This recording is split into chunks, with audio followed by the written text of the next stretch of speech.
Hi, Leo. Welcome to Higher Source Tarot for a tarot reading for all Leo, Sun, Moon, Rising, and Venus. Thanks to everybody for all the support. We are going to jump right into it today, but I do want to welcome everyone who's new here first and let you all know that I post new readings on Friday, then again on Monday. Fridays are always a general reading. Mondays are a different style every week. I've also been sprinkling in a Wednesday reading here and there. So if you don't mind hitting the like button, it does something to the algorithm so people will see this reading. But then it will also tell YouTube when that Wednesday reading pops up to show it to you in your own algorithm. All right, what advice do you have for Leo? Sun, Moon, Rising, and Venus. What does Leo need to know, please, for the best and highest good of all involved with Leo? Messages for Leo, please. Alrighty.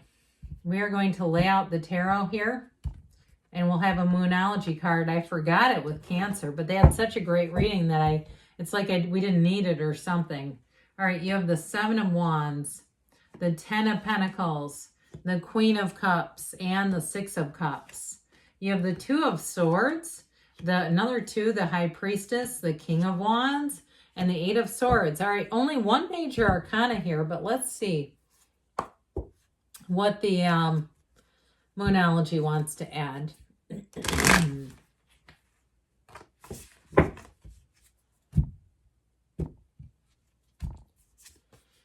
First quarter moon in Virgo, assess the situation, assess. Now, this is kind of interesting because you have two blindfolded characters. We're going to plunk her in the middle of it. You've got two blindfolded characters, like not wanting to see something. But guess what? We got the High Priestess in here, the card of the Psychic. It's going to be tough to not see with the High Priestess because you'll feel it coming first. Now, if it's somebody around you who is like not wanting to see the truth in a situation, not wanting to deal with something, because all of this is very passive energy. And with assess the situation, that High Priestess energy is one of analysis. So the good news is with this is I feel like you won't do anything rash, but I do feel like you're going to know information, and it may be something about a colleague. It could be something like somebody's going to get fired. I hate to say that. But I feel like there's information, and I don't want to creep you out too much. I feel like somebody's going to have information that they're not completely sure they want to know. All right, I'm just going to give it to you. So, but I don't want to let that color the whole reading, because you do have some happy, joy going on here. Now you have it right here. Now for some of you too, with the Six of Cups, King of Wands, Ten of Pentacles, you're going to have a second chance with something. For some, it could be even career. Okay, so if something happens, like I said, there's a change, a shift where you work, it may actually benefit you. And others of you, though, where love is concerned, that Six of Cups is like beauty, harmony, reciprocity. It is like the sweetest romantic energy. But with the King of Wands, it's strong. And so I do feel like with this, in terms of a relationship, I keep hearing ignorance is bliss. But truthfully, I still feel like you're going to know information, and maybe that's why they're butting in. I shouldn't say butting in because we do need them, but I do feel like there's something about that keeps coming in. And so with this, I feel like you have a love story here, and especially with the Queen of Cups, but I feel like you have this other kind of storyline going on here about getting information. I don't feel like it's about a relationship, though. That's the thing. And so with the Seven of Wands, wands are about expansion, growth, and enterprise. It's insight, it's focus. And so for somebody here, whatever you put your mind to, Leo, you're doing it. I get it very much with career-minded changes and shifts. If you are trying to start something new, maybe you're trying to launch a little side business and thinking, hey, around the holidays would be a great time. There's a lot of online shopping, or you're trying to get a product on Amazon or something like that, where you're trying to get a little bit more of a global marketplace. I do feel like your efforts pay off. How about that? I got it with this right away. As soon as that Ten of Pentacles hit the stage, I thought, this is it. And so part of it is that assessment piece. the more that you look at things, I feel like you're going to execute fantastic decisions where work is concerned. And if you are doing some kind of like a competition, like a physical thing, like a race or training for something, I definitely feel like it pays off. Whatever it is with this 10 of Pentacles, there's a payoff. Now, the 10 of Pentacles is also, though, a card of leaving a legacy. So I feel like if you're teaching other people or training people in some way, you're definitely giving them gifts. And I feel like they're going to be so appreciative. And as you get into the holiday seasons, you might find that people show you their appreciation. So expect the unexpected with this one, but expect it to be good. I mean, these are wonderful little tokens of gratitude, appreciation. They're gifts coming in. And so with the 10 of Pentacles, it's a wonderful cycle. This is one of those cards, when you look at it, it really is, it's representing exactly what you think. It's in terms of money, it really rains down. So I do feel like it comes in the form more of, like I was saying, like gifts, or even people giving you things that have some value that they're not using for some reason. And so if you are into fitness and training, you may get some, what I get is fairly high-end equipment that somebody is interested in giving you. So if you're trying to set up a home gym or put it in your garage or something, go for it. But with this 10 of Pentacles energy, it's perfection. It's where you really feel like, I don't know what is going on in my life, but it sure is going great. So I feel like part of this, though, this 10 of Pentacles, again, is why I feel like you're going to get some information and see some things that maybe there's somebody around you who is not picking up the vibe.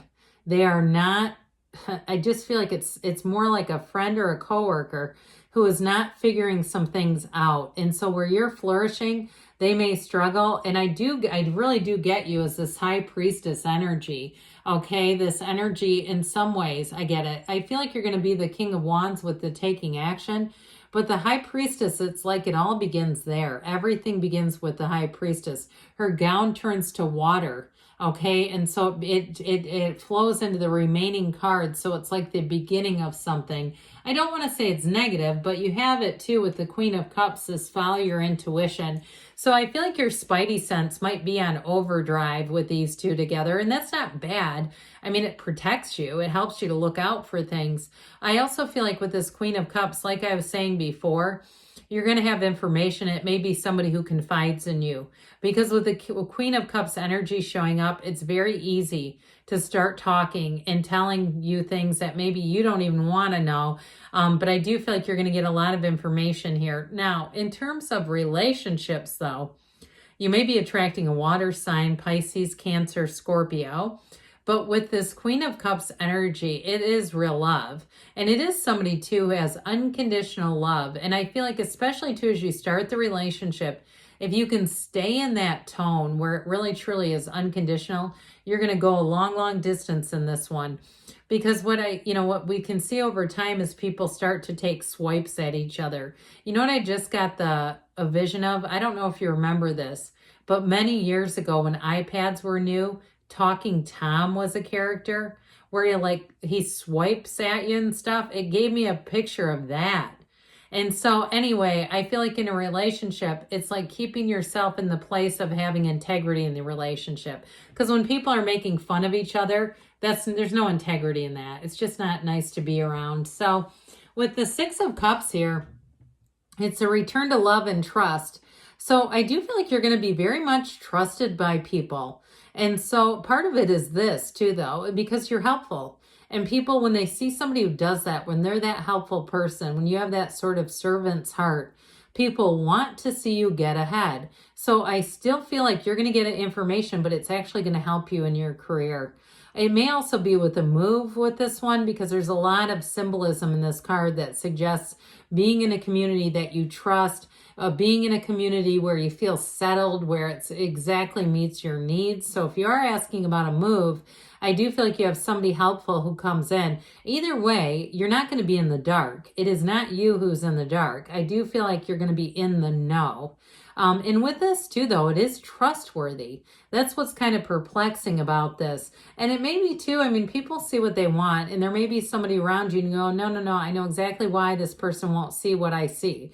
and I know why they don't know what I know. And if that's you, then here you go. There's your confirmation. But in a relationship too, though, this is somebody who's very compatible with you. I feel like they just meet your needs just the right way. And you'll find that too with this. It's somebody that you, again, immediately the two of you can trust each other. There's nothing hidden here in terms of agenda or motives. So I do feel like you're a bit caught in the middle. I'm going to be honest. And I also feel like with this Eight of Swords, it brings in a bit of a guilty energy. Like I said, like you know information that you almost don't want to know. And it affects somebody around you. This is what I'm getting. And so with this Two of Swords, even if it's like a real gut punch, like you have a sibling who's going to ask their spouse for a divorce, and you're like, oh God, why do I have to know this? We have Thanksgiving coming up. I have to sit with this person knowing what's going to happen. It feels kind of like that. I got it with a coworker too, though, but I just feel like you're kind of in a weird spot. In some ways, of course, like I said, it's kind of like better to be on the outside watching it than to have it happening to you. But with this High Priestess, that Book of Torah represents secrets. She holds that book. And so I do feel like you're the holder of the secret, whether you want to be or not. I see somebody going out for like a long run going, oh my God, I need to do something here. But I do feel like too, you have a confidence energy, but I also feel like too, you're going to have somebody you can confide in that's not related to the situation. So that way you don't have to live with that alone until there's some action taken, because that's tough, isn't it? So this King of Wands energy, you and your own energy, you're going to be feeling good in this. And I know that's somewhat contradictory to saying you're going to know some information you don't really want to know, but you're also feeling good. Part of this, though, is sort of like you being able to detach and saying, you know, I got to just live my own life. I got to move forward. In a relationship, though, like I said, you have somebody you really click with here who gets you and who's a great counterpart to you. And so that Eight of Swords, we're going to finish up with this. I mentioned before that water represents guilt. I also feel like, too, it may involve a lot of people. And so that may be a piece of this, too, where you just try to kind of stay under the radar and not get right in the mix of this. That's what I feel like they're saying. Like, that will unfold in its own time. Okay, I just feel like they're trying to give somebody some advice that you know the information, but you're going to be passive with the High Priestess. She doesn't take action. She knows things, but she does not. She's not judgment. She's not running around blowing the horn of ascension and announcing it for people. All right, what else does Leo need to know? Messages for Leo, please. No need to worry. I agree with that. I actually think you're in a nice position, oddly enough. Trust the universe is going to reveal things all in the universe's time. Big happy changes. So somebody here may be having a big change that is going to bring a lot of success within the next few months. And you've got, don't stop. Good things are on the way for you, Leo. I love you, and I'll be back again soon.